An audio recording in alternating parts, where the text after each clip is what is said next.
મિત્રો, આપણા જીવનમાં જ્યારે પણ આપણી ઈચ્છા મુજબનું ન થતું હોય, અનુકૂળ ન થતું હોય, જ્યારે પણ પ્રતિકૂળતાએ આપણને ચારે બાજુથી ઘેરી લીધા હોય, ત્યારે હર હંમેશ યાદ રાખવું કે આપણા જીવનમાં, આપણા કામમાં, આપણા કાર્યમાં ક્યાંક એવી ક્ષતિ છે, ક્યાંક એવી ભૂલ છે કે જે આપણી પાસે વધારે મહેનત માગે છે.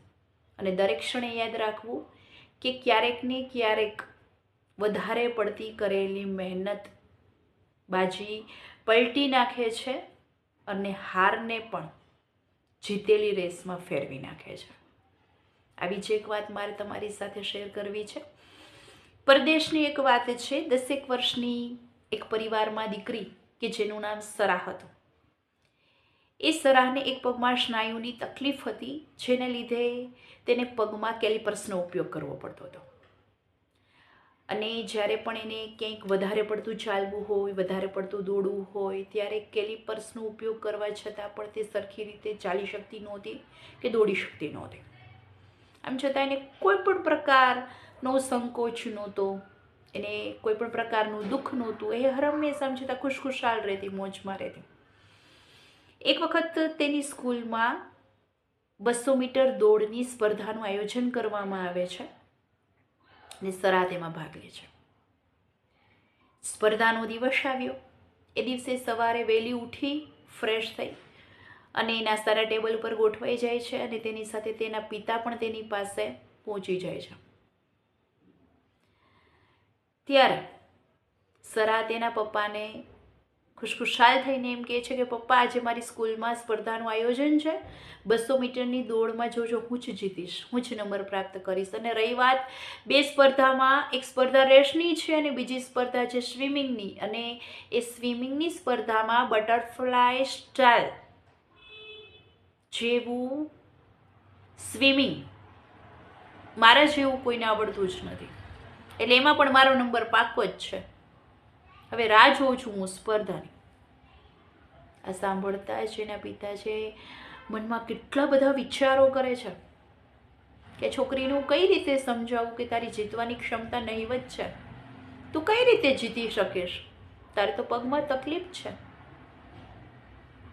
અને આ સાથે જ એ મનમાં એવું પણ વિચારી લે છે કે જે થાય એ વિચારીને તે સરાહને સ્કૂલે પહોંચાડી દે છે ને પોતે પોતાના કામ ઉપર ચાલ્યા જાય છે. અને રસ્તામાં જ્યારે કારમાં જતા હોય છે ત્યારે ફરી પાછા વિચારે ચડી જાય છે કે હું સાંજે ઘરે જઈશ તો સરાહનું મોઢું સાવ પડી ગયું હશે, તૂટી ગઈ હશે, દિલ તૂટી ગયું હશે, એનું મન ભાંગી ગયું હશે, એકદમ નિરાશ થઈ ગઈ હશે, હતાશ થઈ ગઈ હશે. હું એને કઈ રીતે સમજાવીશ, એને કઈ રીતે મનાવીશ.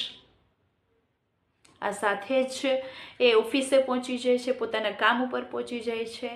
અને જેવો સાંજનો સમય થાય છે અને પોતાના કામ ઉપરથી આવતા હોય છે ત્યારે બધા જ વિચારો પાછા એના જે સવારે આવતા હતા, એ બધા જ વિચારો એને પાછા ઘેરી લે છે કે હું ઘરે તો જાઉં છું, પરંતુ સરાના મોઢા ઉપર જે નિરાશા હશે, હતાશા હશે, એ જોઈને મને પણ દુઃખ થશે. છોકરીનું દિલ તૂટી ગયું હશે, મન તૂટી ગયું હશે, હું એને કઈ રીતે સમજાવીશ, મનાવીશ. એ વિચાર કરતા કરતા કરતા એ ઘર પાસે પહોંચી જાય છે. જેવા તે કારની બહાર પગ મૂકવા જાય છે ત્યાં જ સરા એની સામે આવે છે અને દોડીને તેને વળગી પડે છે, ભેટી પડે છે અને બોલે છે કે પપ્પા, મેં તમને કહ્યું હતું ને, બંને રેસ હું જીતી જવાની છું, બંને સ્પર્ધા હું જીતી જવાની છું. ખરેખર હું જીતી ગઈ. એના પપ્પા અચંબામાં પડી જાય છે કે હું તો એક જગ્યાએ મનાવવાની વાતમાં ગૂંચવાયેલો હતો અને આ વાત આવી શાબાશીની. ત્યારે એના પિતા કંઈ પણ બોલે પેલા જ સારા છે એના પિતાને એમ કહે છે કે પપ્પા, બંને સ્પર્ધામાં હું જીતી છું ને, એની પાછળ મને બે ફાયદા મળ્યા છે.